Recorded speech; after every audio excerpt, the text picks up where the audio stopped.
Venezuelan Attorney General Luisa Ortega announced charges Thursday against the former head of the country's National Guard, accusing him of systematic human rights violations during sometimes deadly anti-government protests.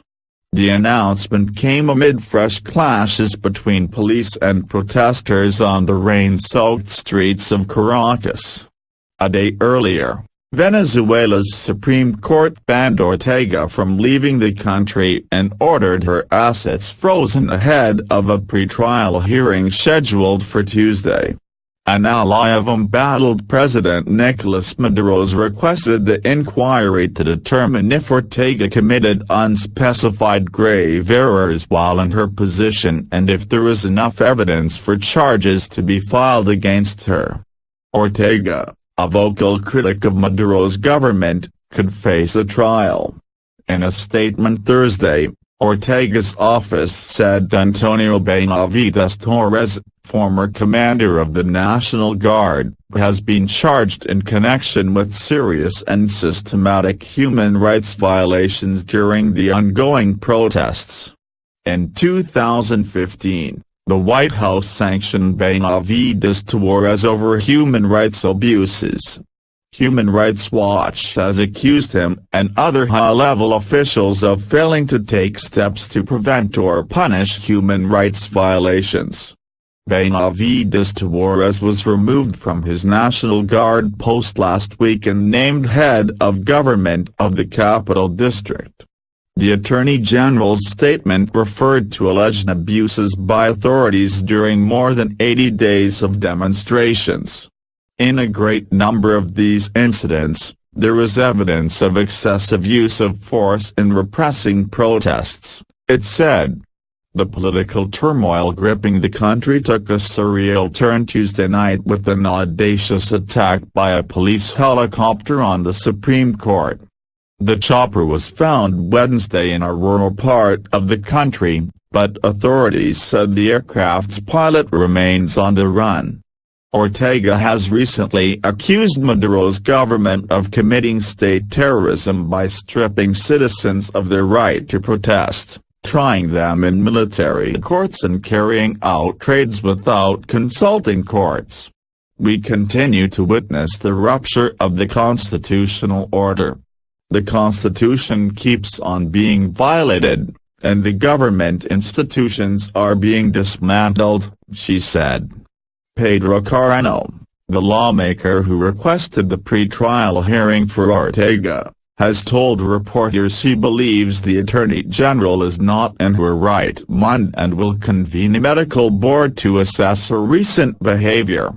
It is clear that this lady is not normal, Carreño said. The United Nations on Friday called the High Court decision to freeze Ortega's assets and ban her from leaving the country deeply worrying.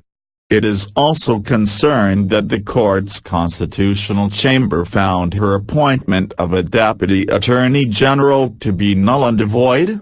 Since March, the Attorney General has taken important steps to defend human rights, documenting deaths during the wave of demonstrations, insisting on the need for due process and the importance of the separation of powers, and calling for people who have been arbitrarily detained to be immediately released, said Rupert Colville, spokesman for the UN High Commissioner for Human Rights. We are concerned that the Supreme Court's decisions appear to seek to strip her office of its mandate and responsibilities as enshrined in the Venezuelan constitution, and undermine the office's independence. The helicopter involved in the Supreme Court attack was allegedly piloted by Oscar Perez, an officer in the country's investigative police force. Before the attack began, a man who identified himself as Perez appeared in a video online saying an operation was underway to seize democracy back from Venezuela's criminal government. Flanked by armed men in military fatigues and balaclavas, the man claimed to be speaking on behalf of a coalition of military, police officers and civil officials. As the helicopter strafed the court building and the Interior Ministry, attackers fired gunshots and lobbed grenades, officials said. It was unclear how a rogue police helicopter could have circled high-profile buildings in the capital without being shot down. Witnesses and local journalists said the assault went on for about 2 hours. No one was injured, but the assault was a dramatic escalation of the months-long crisis engulfing the regime of Maduro, who called the attack an attempted coup. None of those involved in the attack appear to have been tracked down. Venezuela has asked Interpol to issue a red notice for Perez, according to Néstor Luis Riveral, the country's Minister of Interior, Justice and Peace. A red notice alerts authorities in other countries, including border officials, that someone is wanted. The helicopter was later found in the seaside state of Vargas. State-run news agency Agência Venezuelana de Notícias reported. Photos published on the verified Twitter feed for Vice President Terkel Isami show the helicopter in a clearing. Venezuela is in the throes of a political and humanitarian crisis that has brought thousands onto the streets in protests demanding a change of government.